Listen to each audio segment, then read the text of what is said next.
Hello दोस्तों, आज हम आमिर खान के प्रोडक्शन में बनी मूवी लापता लेडीज़ की कहानी को जानेंगे। फिल्म की कहानी की शुरुआत सन 2001 में सूरजमुखी गांव के दीपक कुमार और गंगापुर गांव की फूल कुमारी की शादी से होती है। बारातियों के घर जाने के 2 दिनों बाद फूल कुमारी की विदाई हो रही होती है। सभी रिश्तेदार और घर वाले फूल कुमारी और उनके पति को स्कूटर से रवाना करते हैं, जिसके बाद वे स्कूटर से होते हुए नदी किनारे उतरकर नाव से होते हुए बस पकड़कर एक छोटे से रेलवे के हाल्ट पर पहुंच जाते हैं। वहां से दीपक कुमार अपनी दुल्हन फूल कुमारी के साथ अपने गांव जाने के लिए कटरिया एक्सप्रेस में चढ़ जाते हैं।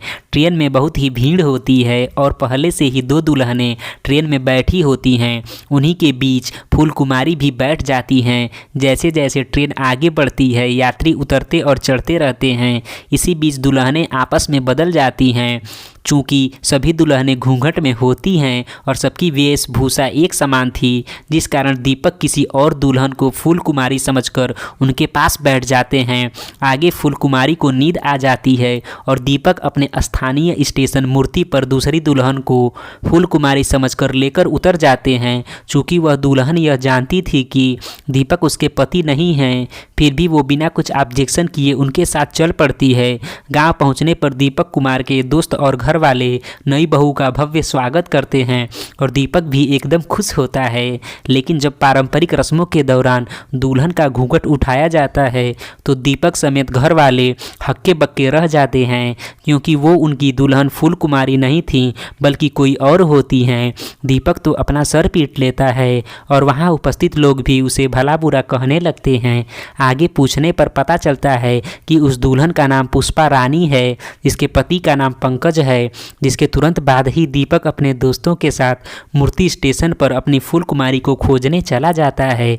दूसरी तरफ पंकज नाम का दूल्हा अपने स्थानीय स्टेशन पतीला पर उतरने के लिए दुल्हन को जगाता है। तब वो दुल्हन फूल कुमारी अपने पति दीपक की जगह अन्य को देखकर हड़बड़ा जाती है और उसके साथ न जाने का फैसला करती है। उधर पंकज बीवी को छोड़कर दहेज में पाई हुई मोटरसाइकिल को लेकर खुश होकर घर चला जाता है।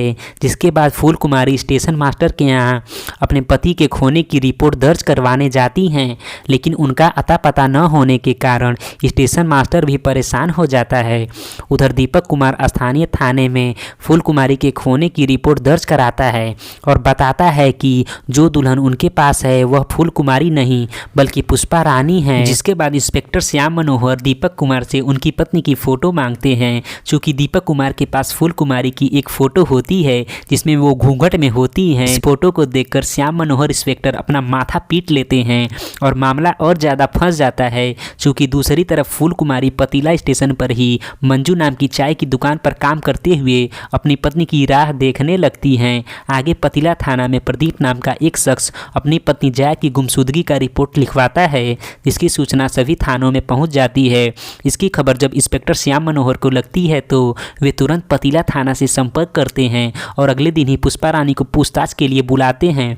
उन्हें शक होता है कि कहीं पुष्पा रानी ही तो जया नहीं, जिसके लिए प्रदीप के द्वारा लिखवाए गए रिपोर्ट के आधार पर इंस्पेक्टर मनोहर पुष्पा रानी के हाथ का टैटू देखते हैं, जिस पर जया की जगह श्रेया लिखा होता है। लेकिन तब भी इंस्पेक्टर उस पर नज़र रखने लगते हैं और इंस्पेक्टर को पता चल जाता है कि जया ही पुष्पा रानी है। आगे जब पुष्पा रानी का झूठ पकड़ा जाता है तो वो बताती हैं कि उनकी पढ़ने लिखने में बहुत ही रुचि है और वह जैविक कृषि के क्षेत्र में अपना करियर बनाना चाहती हैं, जिसके लिए उन्हें देहरादून के एक बड़े कॉलेज में दाखिला के लिए बुलावा भी आ गया है। लेकिन उनकी मर्जी के खिलाफ उसकी मां एक दुष्ट इंसान के साथ उनका शादी कर देती हैं। लेकिन जब वो ट्रेन में दुल्हन आपस में बदल जाती हैं तो वो इसे सौभाग्य समझकर बिना कुछ कहे दीपक के साथ कुछ दिन छिपने के लिए निकल पड़ती हैं और इन्हीं सब झूठ के कारण वो अपना नाम जया की जगह पुष्पा रानी रखती हैं और अपने पति का नाम प्रदीप की जगह पंकज बताती हैं। इन्हीं सब के लिए वह दीपक के परिवार के साथ उनके घर पर रह रही होती हैं। लेकिन एक दिन वह सब कुछ छोड़कर भागना चाहती थी,